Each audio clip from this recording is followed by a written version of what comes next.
Dorks, it is the Turtle Dork here with a new trailer reaction for you today, and this is one that I have been waiting for a while, and I'm happy to say John Wick Chapter 3 Parabellum, the first official trailer, has dropped, and I'm ready for it.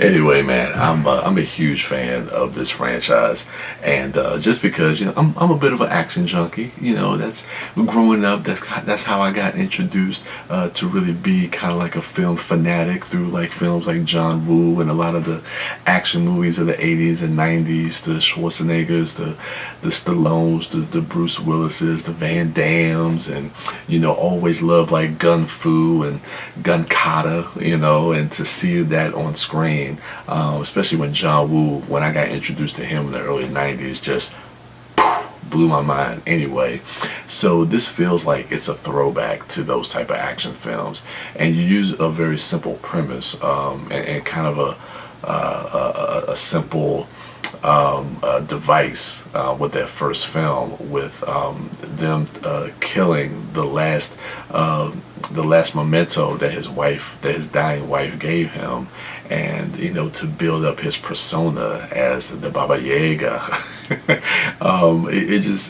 it lends itself to really kind of flesh out and develop this world that they've created, and to do something like that with such a simple premise, I think was just fascinating over the last two films. And the way the second film ends feels like we're picking up right where that film left off, and it really puts John Wick into a different type of predicament that we've seen him in before, and hopefully that lends itself to a little bit more action and a little bit more character building and world building as well, which it seems like that's inevitable. But yeah, no further ado, man, let's go ahead and check out the first official trailer for John Wick Chapter 3 Parabellum. And away we go. Here we go. Yeah. Swords on motorbikes. Jonathan, what have you done?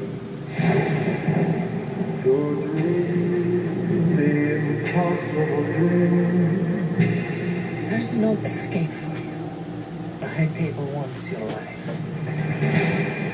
You're right, they are right or wrong.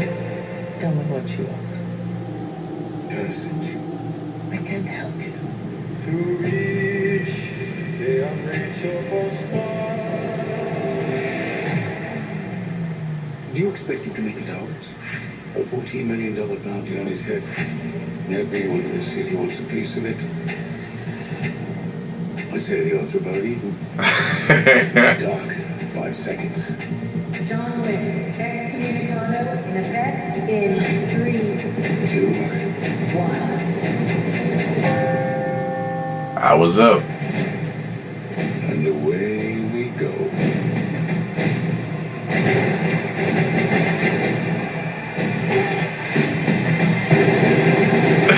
Damn.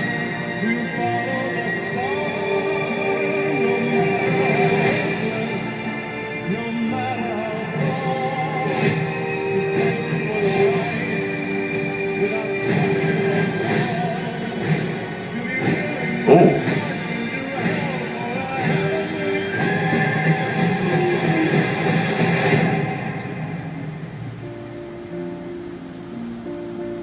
Sophia, we're not going in like the old days. Just a conversation. Nothing's ever just a conversation with you, John.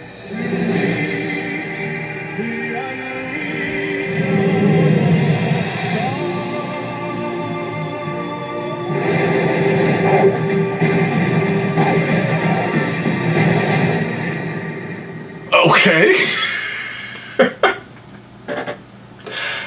I like that. I like that last little bit there with Halle Berry, because I was like, okay, are they just gonna show that one moment with Halle Berry, or we gonna like see her in action? Because it looks like they have history, and we already know how badass John Wick is, and you know, his persona, and if they got history, I want to see what she can do. And okay, and man, Halle Berry, man, she still got it. Damn, I like that. I like that. I'm not familiar with the music. It seems like a different rendition of like a Frank Sinatra song. So if you guys know, definitely let me know in the comments. But man, I really, really dug a lot of that stuff. The thing that I really like about John Wick is how it's really kind of able to kind of wink at itself, but also kind of really take itself seriously at the same time. It really does a good balance.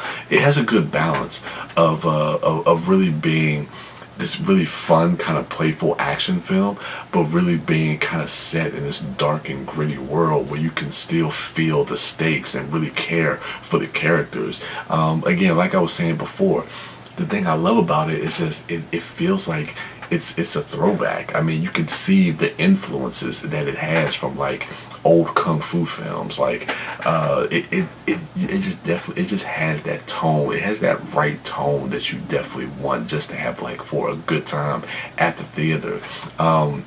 The look of the film, that's one thing that really kind of stood out to me, and something that I think Chad Stahelski, you really saw him do a lot in the second movie, and you're seeing the progression of him as a director from film to film, and it really feels like he's just kind of expanding that world and really kind of testing himself as a filmmaker, just technically, but visually I think the movie just looks stunning. The way that they're able to kind of using like a lot of the colors, and the way that it's shot at night in the rain, it gives it this feeling of it being kind of bathed in this neon light, and it looks really, really cool when you see it on screen. So I like that aesthetic of it. I like that look, the way the color palette is, and their use of color in there looks really, really cool. But man, and Ian McShane, he just seems like he has some of the best one-liners. It's just it looks really, really cool, man. I'm digging this a lot. Like I said, this was in my top 5 most anticipated for this year. So most anticipated movies of 2019. That video's up on the channel. Go check that out. But yeah, this was in my top 5. I think I had this at like number 4. So this is high on my list. Hopefully it lives up to that hype, but I'm definitely looking forward to this. So anyway, those are my initial thoughts for the trailer for John Wick Chapter 3, Parabellum. Let me know what you thought of the trailer in the comments below. Remember to rate, like, subscribe, and share. And go ahead and check out my other dorks. At MouthDork, at TheDiscoDork, at WB Das, and at Sidewalk Siren. And as for me, I am the Turtle Dork. And with that, your boy is out.